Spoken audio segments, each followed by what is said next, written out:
In the wild heart of Venezuela, earth and water merge to create a landscape like no other. One that has bred many a legendary appetite.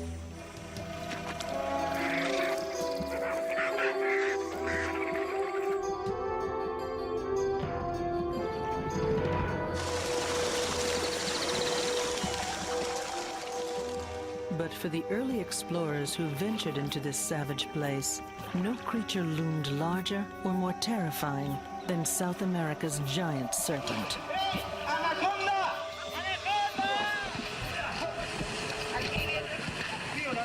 Trophy hunters spun tales of 100-foot monsters intent on human flesh. And for centuries, this astonishing creature has been obscured by legends as tangled and dense as the swamps it inhabits.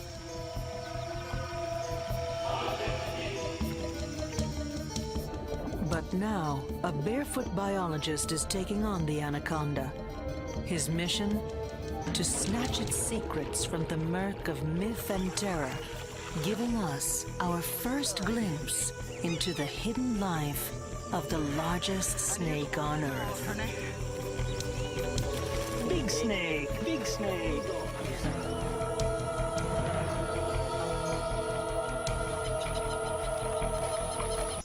In the first scarlet rays of morning, a primeval world awakens.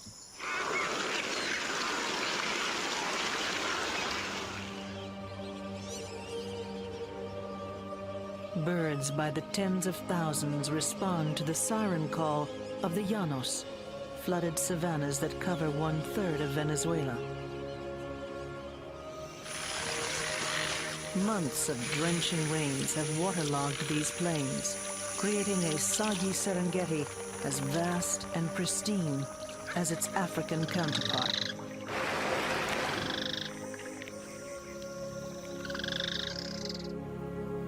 But the dry season has begun, and herds of capybaras now begin to follow the receding water. These giant rodents, the world's largest, can weigh up to 140 pounds.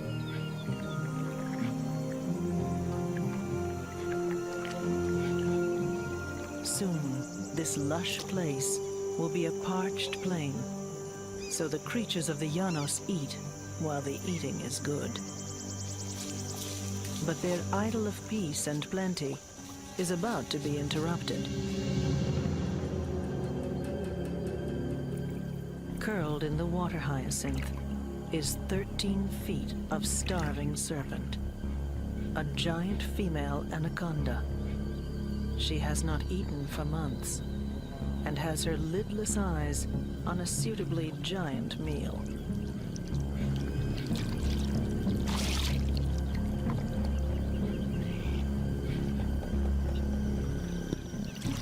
Oblivious to her presence, the capybara family plays. Dull-eyed, but sharp-tongued, the snake tastes the air for the scent of her rodent. At her strike, the llanos takes flight, but for one capybara, it's too late. She's actually quite vulnerable now, but fortunately for her, the only creature audacious enough to tangle with a full-grown female anaconda is on the trail of another snake. But there is another male farther up. Slogging through the hyacinth is biologist Jesus Rivas. Since 1992, he's headed up the very first attempt to study anacondas in the wild, a study funded in part by National Geographic. Fine. Okay.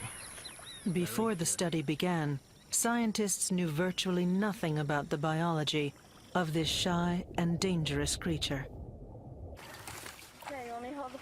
Wildlife biologist Renee Owens joined Jesus in his slippery pursuit in 1996. The husband and wife team have caught and cataloged almost 800 of these giant snakes. Many are given names. This one they call Godzilla. Are you losing your grip? In a second, I will. No, you won't. Hold it tight. I mean, this is an animal that is the absolute master of the swamp. The custom-made animal for Hold this it tight, place it is evolved close to here. catch and kill animals much stronger and much tougher than people. Oh, it's a big mama. Oh, 5 meters. Come here, get a better grip. Come here.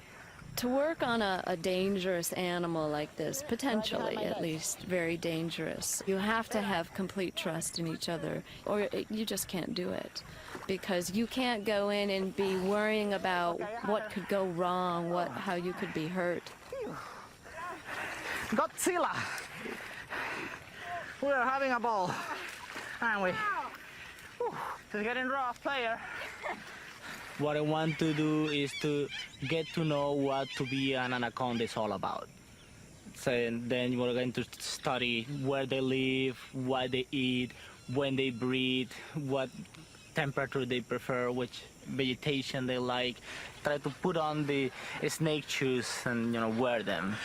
Wait here. Oh. Jesus and Renee want to observe the females during breeding. To do so, they must get radio transmitters into as many snakes as possible in the next few weeks. The force feeding may look brutal, but it's little more than an annoyance to a snake large enough to swallow a small person. I'm on top of her. I need you to hold the head now, Renee. Wait, Will help me lower my hands. wait. Okay, down. Don't worry. Ah, you want to kiss me, don't you? No, I'm not your lover. I'm trying to keep the female from getting away, and I have to do that any way I can. They're slippery, there's no traction, there's nothing to grab onto, so I'll just sit on her. I'll pretty much kneel on the body of the female because it's the only way I have to keep her in one place. Got her, yeah. It is thrilling and dangerous work, but perhaps this female will lead them to the heart of a great mystery, the remarkable love life of the anaconda. And he realized it was a rather huge animal. Name is Godzilla.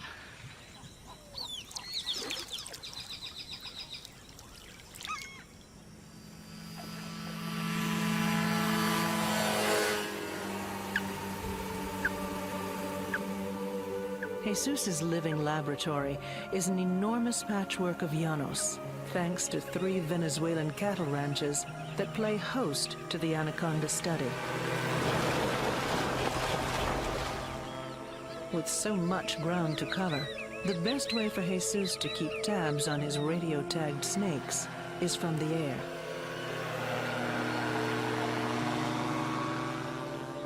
Conspicuous in the hyacinth below is the giant female that ate the capybara, a snake Jesus has named Diega.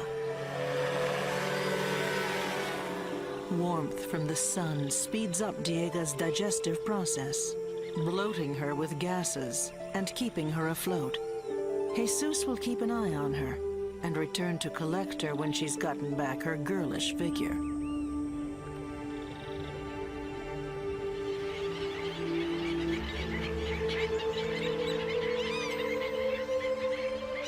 With the serpent sleeping off her meal, this part of Eden seems impossibly idyllic.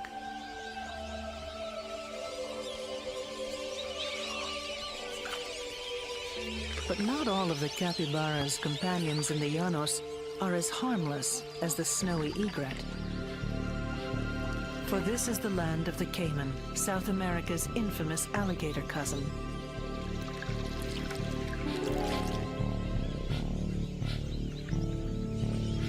For a reptile of this size, there is no more sumptuous meal than the giant rodent.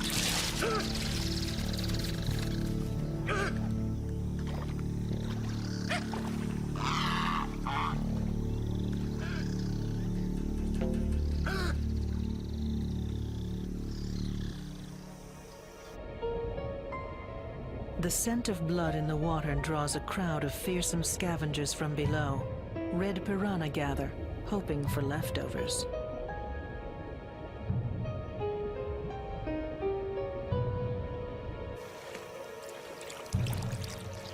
But today, the hungry caiman will disappoint. He's not about to let even a careless mouthful escape his jaws.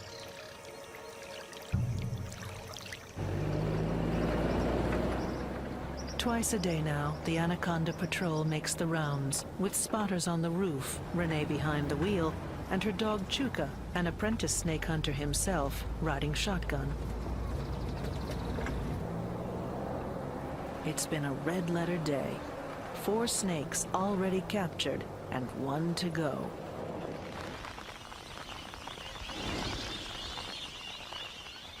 They've come for Diego, who's been digesting her capybara supper for more than 2 weeks.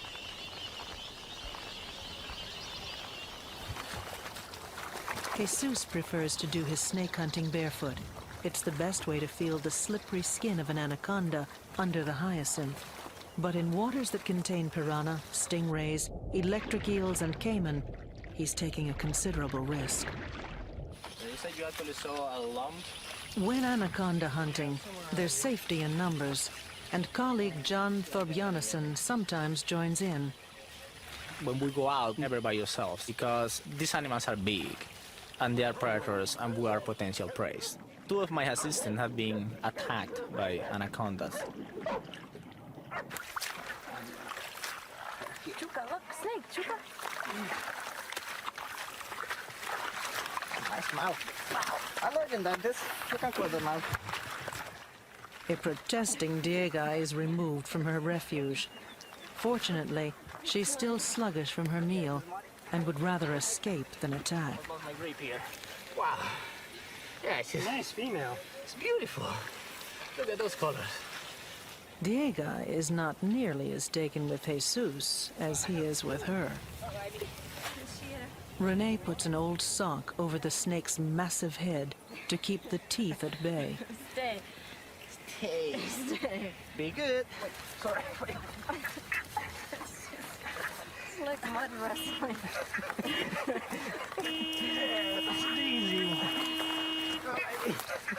Previous catches of the day are getting restless in the truck. It's time to steer a course for home. Just don't squish the other snake. Try not to. All right. You hurt me now. Watch. Okay, we got like 4 other snakes Alrighty. in there. Don't squish Look them. me in here. There. Yeah, my Ready? family.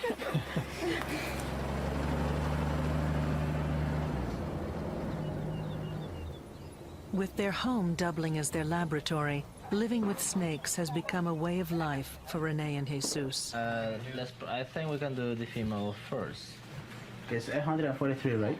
843. Okay, 843. 843. Once inside, they begin processing the snakes. Which is the number this? 800 and what? Jesus marks each snake with a number. It is 1, 2, 3, 4.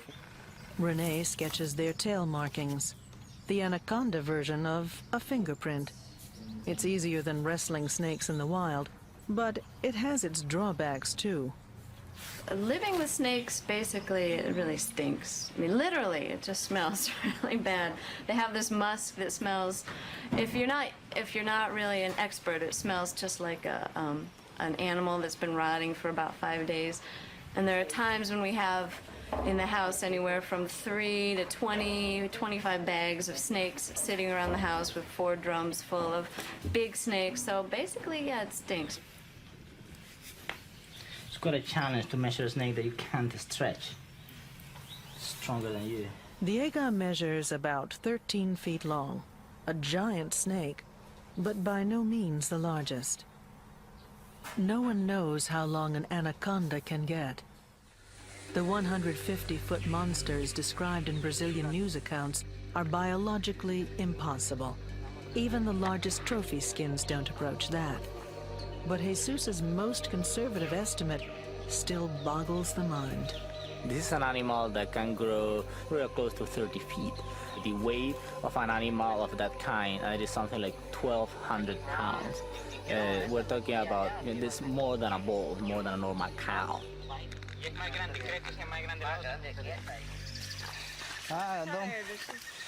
Don't blame her. Now cataloged and fitted with a transmitter, Diego is returned to the Llanos. Just about here. All right. Renee and Jesus bid her a temporary farewell, hoping that she will successfully mate. So get your boyfriends. We'll keep in touch. Yep, we'll be back. You back, we'll keep in touch.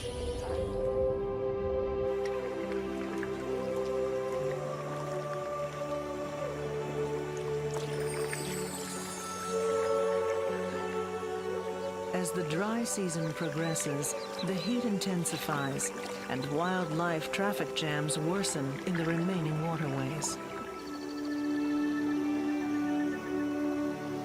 Capybara herds are forced to congregate in shrinking pools. And tempers run short among dominant males with harems to guard.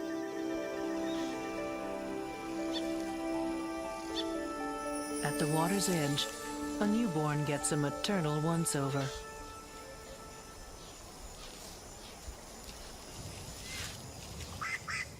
But the mother is still in labor.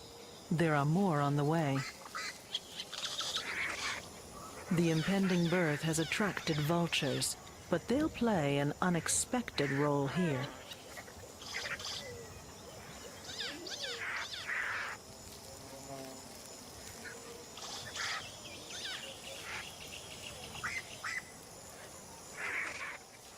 Unlikely midwives, they strip the newborn of its protein-rich placenta and squabble over it, leaving the baby free to take its first labored breaths.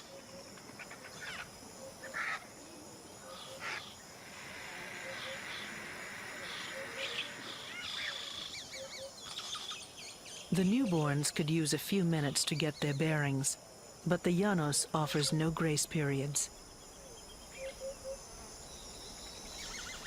They've been noticed by a dominant male nearby, and his interest may not be benign. This newborn may be the offspring of the dominant male or that of an upstart rival.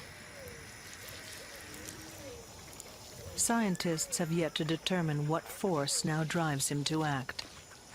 In a rarely seen display of violence, he passes sentence on the newborns and appoints himself executioner.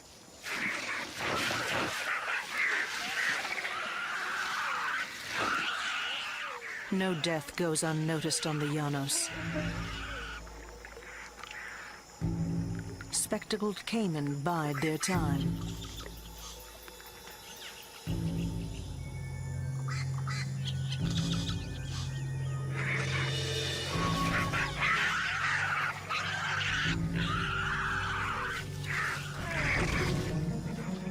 Instantly, the vultures shed their midwife ways for a more familiar role.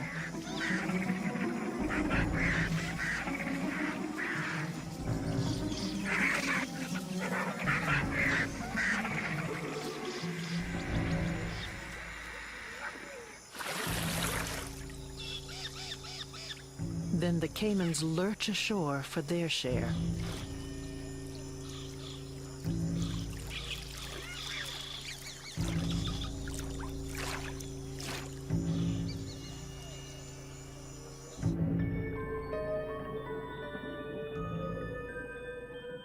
An underwater cleanup crew will get the rest.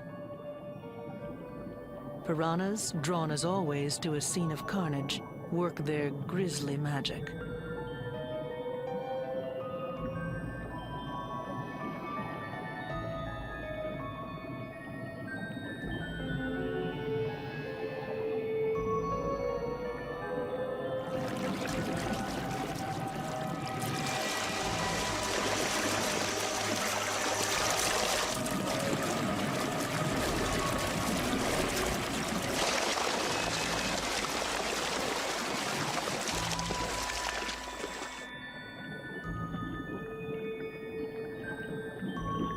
Minutes later, all that remains of the young capybara are the bones.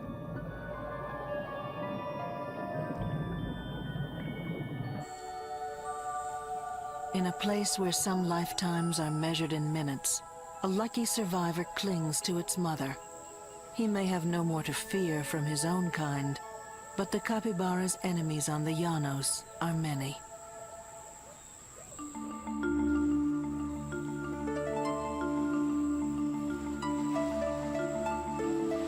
It's late afternoon in the Venezuelan savannah. Everywhere, anacondas are on the move, taking advantage of cooler temperatures to keep up with the receding waters.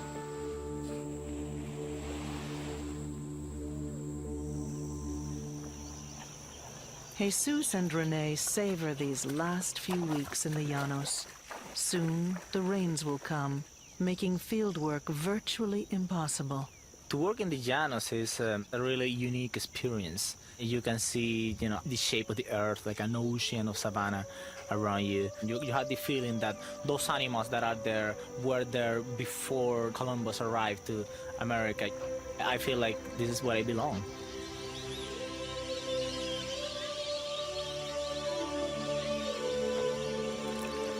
Skimmers grab a last meal as dusk descends.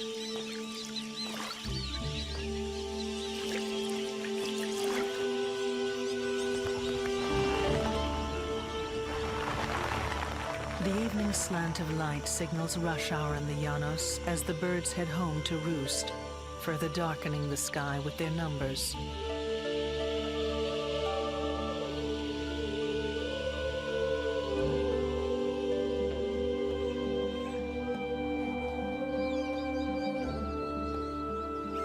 On a riverbank, a jaguar finds his last minutes of daytime rest plagued by flies.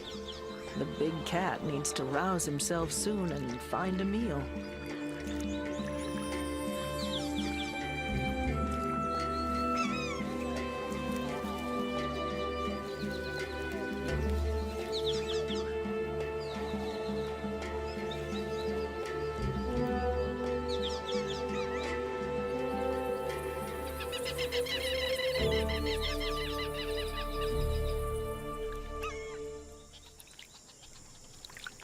Morning finds a massive female anaconda looking for an escape from the rising sun.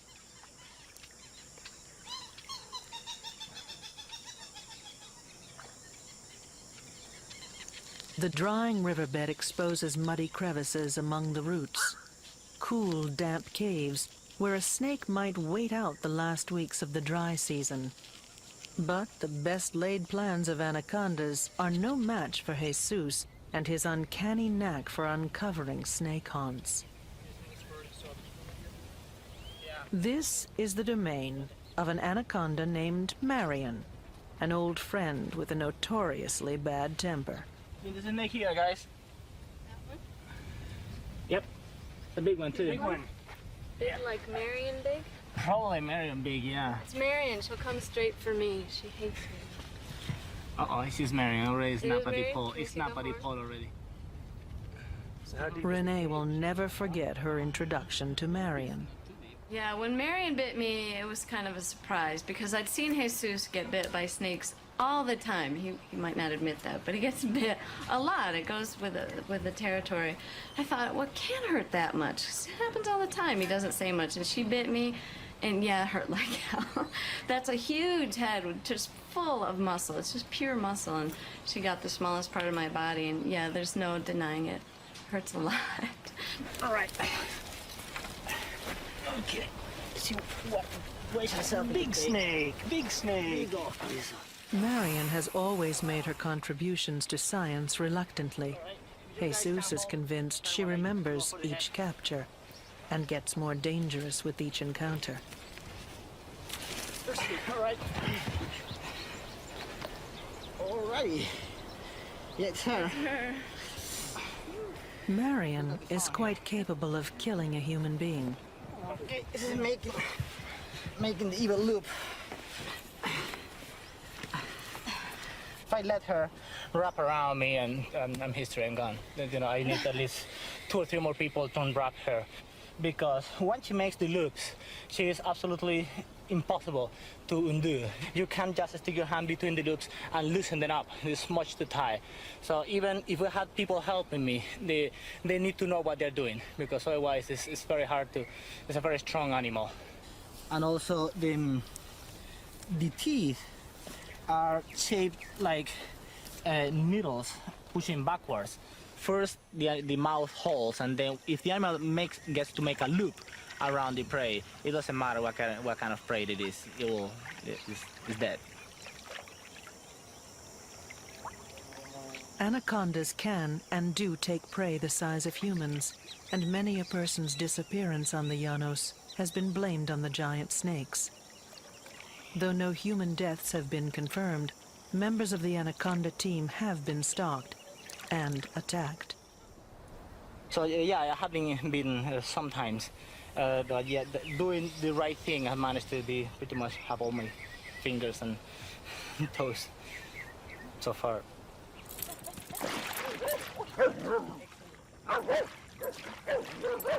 Over the years, cheers. Yeah, anaconda have a very interesting personality. Some animals are normally oblivious, and we have caught them several times, and we know they're tame animals, some of them. Some others are absolute bitches. They get to be really mean.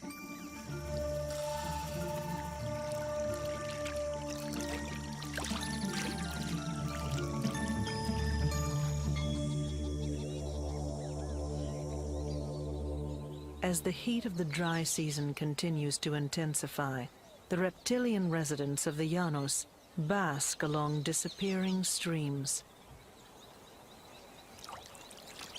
Capybaras hunker down in what water remains.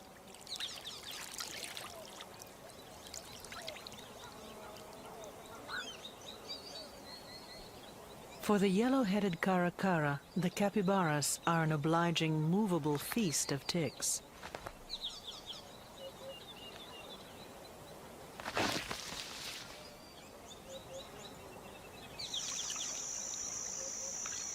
The floodplain that lured many piranhas away from their home rivers is now evaporating rapidly, trapping many. Stranded and suffocating, the once fearsome killer is helpless. No one knows exactly why caimans gape, but they might as well be grinning in anticipation.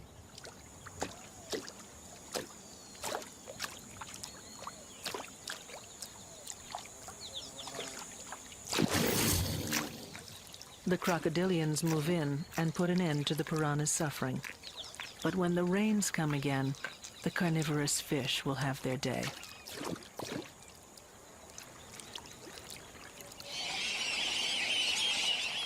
It's now late May, 6 months since the Venezuelan savanna has seen a drop of rain.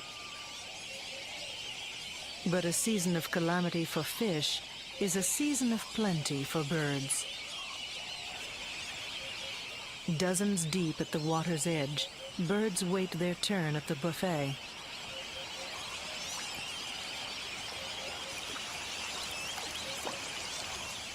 Each species has perfected its own feeding technique.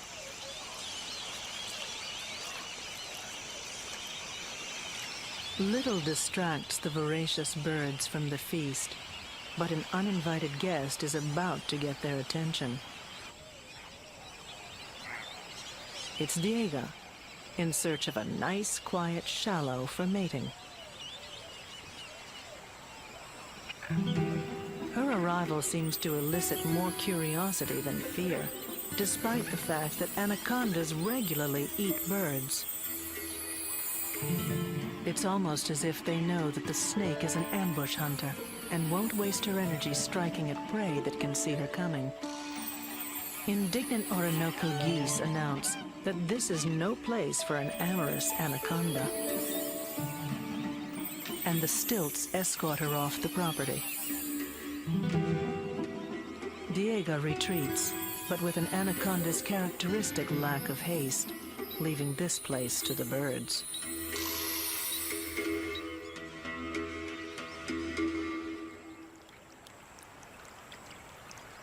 Eventually, Diego finds a suitable place to await her gentleman callers. It's likely that the female anaconda sends out come hither chemicals or pheromones so that the males can locate her, using their tongues as sexual divining rods.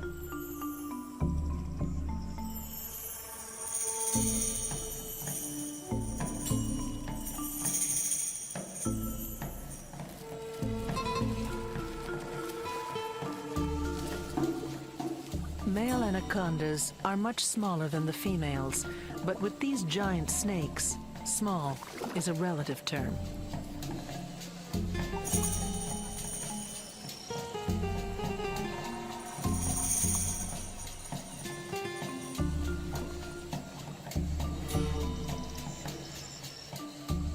He arrives to find the mating party in full swing, but he's undeterred.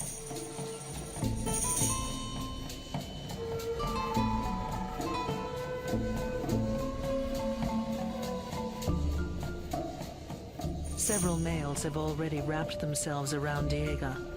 It may look like her dance card is full, but sometimes a female will accommodate up to a dozen males in a breeding ball, a phenomenon Jesus is now trying to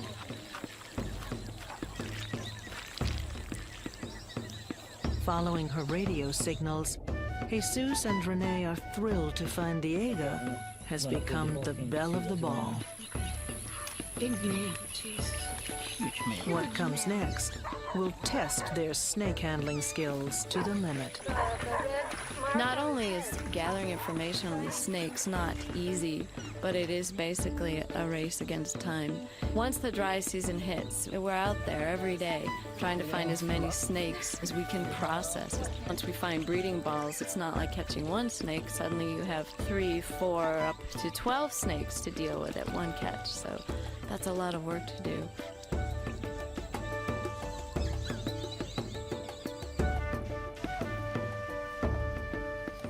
Back at the ranch, it's the male's turn to do their bit for science. Jesus takes blood samples for DNA testing. Eventually, he'll compare their DNA to that of the offspring to find out who fathered whom. That is, if all goes well and Diego has babies in the fall. But that's far from certain. She hasn't given birth in the 4 years Jesus has followed her, and she's up against the worst dry season in years. There's no telling when the rains will arrive.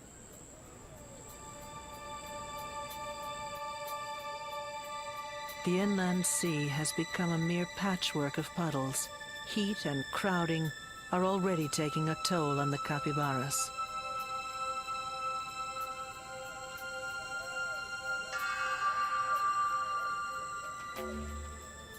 The caracara, once a welcome parasite remover, has become a torment the weakened capybara has little energy to fight off. The bird feeds with impunity on the rodent's wounds, which were inflicted by rivals.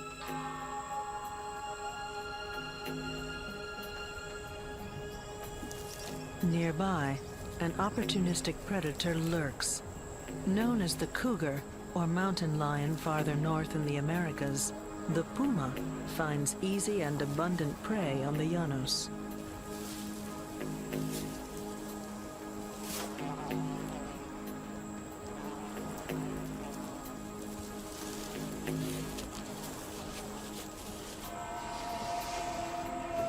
These are especially hard times for Diego.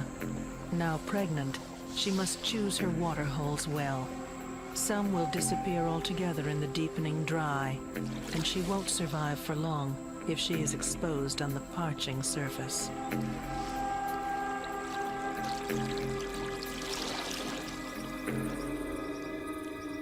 Just 7 degrees north of the equator, with the summer solstice approaching, the llanos evaporates.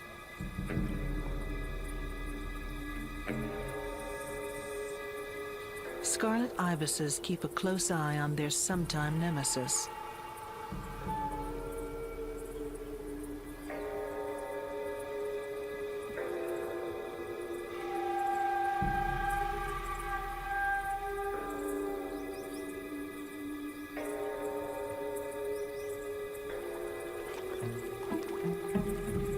waterholes turned sucking mud, capybaras wallow, and catfish struggle to breathe.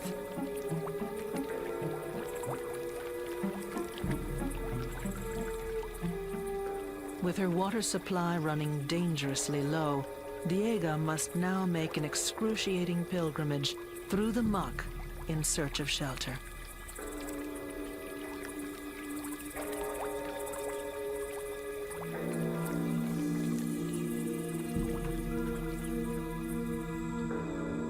But the conditions only worsen, and the next day finds Diego in the shelter of last resort, under the baking mud itself. Here, she will wait for the rains, which show no sign of arriving soon.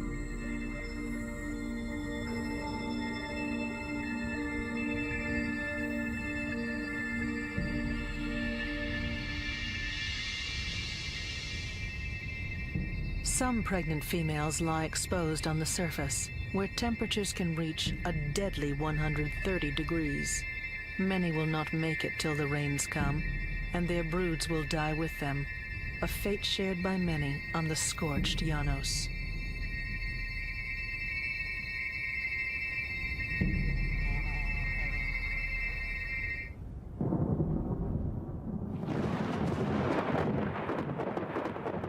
On the parched plains of Venezuela, the horizon rumbles with the promise of rain.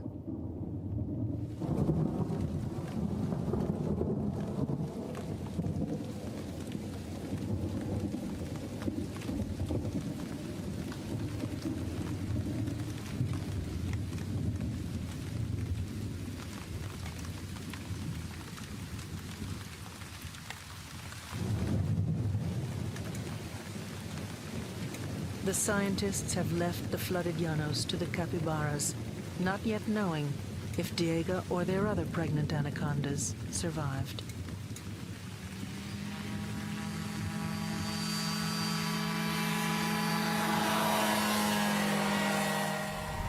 Not until the rains begin to let up can a worried Jesus take to the air in search of his snakes.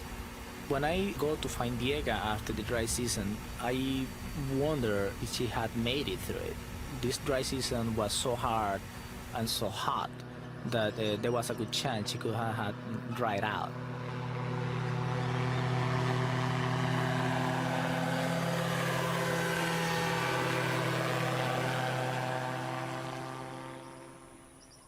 But Diego has made it, surviving both the drought and her 7-month fast. She's claimed a bit of high ground to await the birth of her babies. Only then will she eat again. There will be other reptile births this season as well.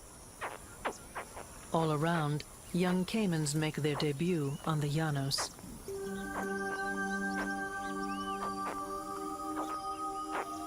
The baby crocodilians emerge from their eggs, snub-nosed and chirping.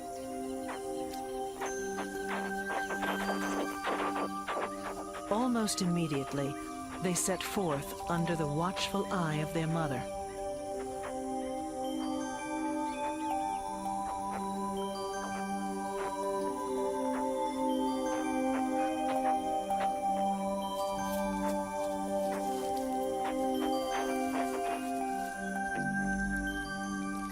They are exposed and vulnerable on land, and waste no time making for the relative safety of the water. There, they congregate where their mother can keep an eye on them. Within hours of their birth, they're pouncing after their first insect meals.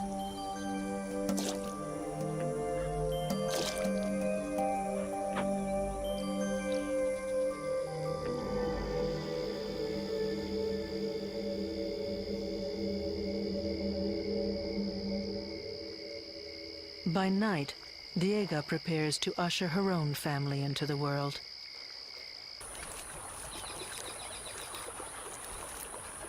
Long before they're full grown, Diego's brood will be decimated. Those babies have a tough life in front. They have a lot of predators. As much as the big ones have almost no predators, is completely the opposite in babies. Nearly every animal can take them.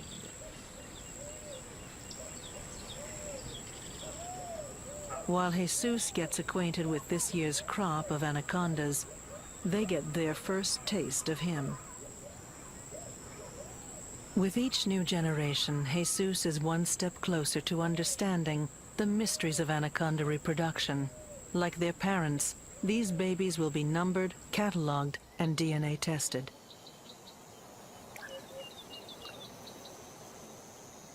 Then he will return them to the Llanos with a mixture of trepidation and envy. When I let them go, I'm jealous. I cannot dive so graceful in the swamp as they do and spend their life there. And I have this sense of, the kids go to college that all the parents have. And now they are on their own and they, hope they do well.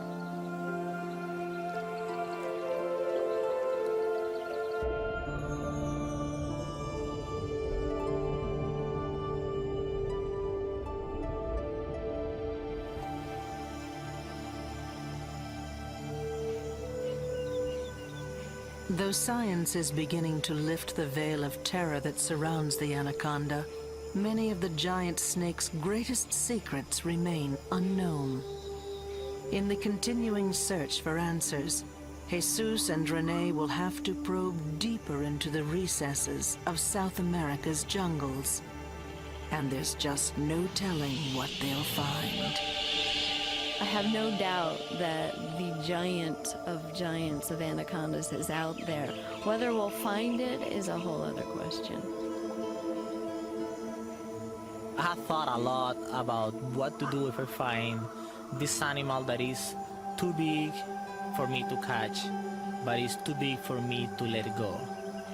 And I don't know what I'll do, because it will be some tough fight. I don't know who's gonna win.